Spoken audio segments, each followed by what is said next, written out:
ولا تقتلوا اولادکم، مت قتل کرو تم اولاد کو، خشیت املاق، بھوک کے ڈر کی وجہ سے، نحن نرزقہم، کیوں علت اس کی یہ ہے کہ ہم نے رزق دیا ان کو، ہم رزق دینے والے انہیں بھی، وایاکم، اور خاص کر تمہیں بھی، ان قتلہم، بے شک قتل ان کا، کانا خطان کبیرہ، بہت بڑا گناہ ہے، ولا تقربوا الزنا، اولاد کو قتل نہ کرو بھوک دی وجہ تو، کس دی وجہ تو، بھوک دی وجہ تو، لوگ اگے اولاد کو قتل کریں دے ہیں کہ ہونا سا دھیرے کو کس جگہ تو کھویسو، اس وجہ تو بچیاں کو کیا کریں دے ہیں، قتل کریں دے ہوندے ہیں۔ باقی بھی وجوہات کوئی ہوندے ہیں، بے ساری بچی اور کوئی دماد بنسی، زمین چلی ویسی، رقبہ لے ویسی، اس گلوں قتل کر رہے ہیں، بھوک دی وجہ تو قتل کریں دے ہیں کہ کمات سنگدی نہیں عورت،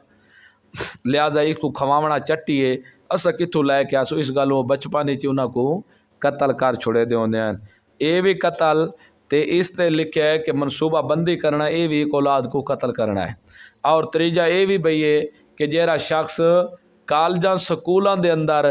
دنیاوی تعلیم دیندا ہے اپنی اولاد لڑکے لڑکیاں کو، لیکن دینی تعلیم تو نا واقف ہیں، لا علم ہیں، دینی تعلیم بالکل نہیں دیندا، انہاں کو حرام حلال دا پتہ ہی کونی، فرائض واجبات دا پتہ ہی کونی، تا ایو جہاں بندہ اس بھی اپنی اولاد کو قتل کر چھوڑے، یہ بھی قتل دے زمرے چے، کیونکہ مسلمان دی زندگی تا ہے قرآن و سنت دے نال، شریعت دے احکام نال، جنہ شریعت دے احکام دا یو کو پتہ کو نہیں، دین کو جان دا ہی نہیں، دین ہے کہڑی چیز، تا اس بھی بندے اپنے کے کیتے اولاد کو